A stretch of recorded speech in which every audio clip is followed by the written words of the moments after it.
Hi students, எல்லாரும் எப்படி இருக்கீங்க? ஸோ இன்றைக்கி ஒரு சூப்பரான ப்ராப்ளமில் உங்களை நான் மீட் பண்ணுறேன். இது வந்து கிராவிடேஷன் பேஸ்டு நீட் 2025 கொஸ்டின், ஒரு direct formula paste CBSE question தான், சிபிஎஸ்சி லெவலான கொஸ்டின்ஸ். ஸோ இந்த ப்ராப்ளம் எப்படி பண்ணுறதுன்றது பார்க்கறதுக்கு முன்னாடி இப்போ தான் நம்ம சேனலுக்கு நீங்கள் ஃபஸ்ட் டைம் வந்திருக்கீங்கன்னா மறக்காம என்ன பண்ணி வச்சுக்கோங்க, சப்ஸ்கிரைப் பண்ணி வச்சுக்கோங்க. ரெகுலர் நம்ம சேனல்லேருந்து வீடியோஸ் வந்துட்டுருக்கு. Let's try this problem to solve it quickly. Okay, கவனிங்க.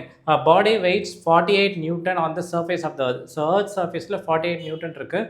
Gravitational force experience by the body due to the earth at a height equal to 1/3 of the radius of the earth. That is 1/3 of the radius of the earth na r/3 narthum. 1/3 means 1/3.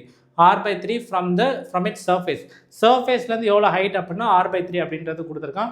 அங்கே வந்து gravitational force என்னவா இருக்குன்றதான் நம்மளுக்கு question. Okay, so on the earth surface what is the weight அப்படின்றது எவ்வளோ கொடுத்துருக்கான்? Weight வந்து mg on the earth surface 48 newton அப்படின்னு கொடுத்துருக்கானா. இப்போ அடுத்து நம்ம என்ன பண்ணணும்? Weight at gravitational force on என்ன கேட்டிருக்கான்? On the height of r/3, that is 1/3 of the radius of our earth. So அவன் கிராவிடேஷனல் ஃபோர்ஸ்ன்னு சொல்லியிருக்காங்க. Gravitational force is nothing but the weight of the body. So you should not get confused. இங்கே weight வந்து 48 Newton சொல்லியிருக்கான். இங்கே வந்து gravitational ஃபோர்ஸ்னால் ஐயோ இது வேறு ஏதோ ஒன்று அப்படின்னு சொல்லி நினைக்கக்கூடாது. Gravitational force is nothing but what?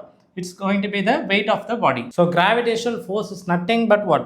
The weight of the body. So weight at height x தான் சொல்லி கேட்குறான். So gravitational force தான் நம்மளுக்கு weight of the body. கவனிங்க.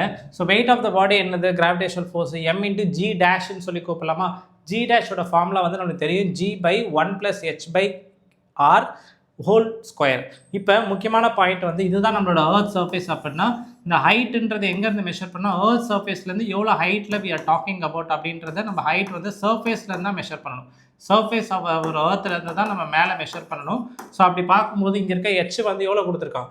1/3 அப்படின்னு சொல்லியிருக்கான். ஸோ r/3ன்றது இங்கே சப்ஸ்டியூட் பண்ணணும். ஸோ h இருக்க இடத்துல r/3 which is given in the problem.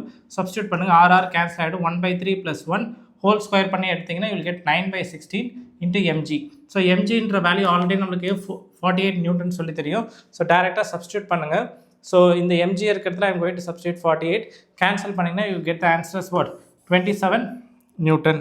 So இந்த 27 நியூட்டன் எந்த ஆப்ஷன் சொல்லி பார்த்தீங்க அப்படின்னா it's going to be option 3.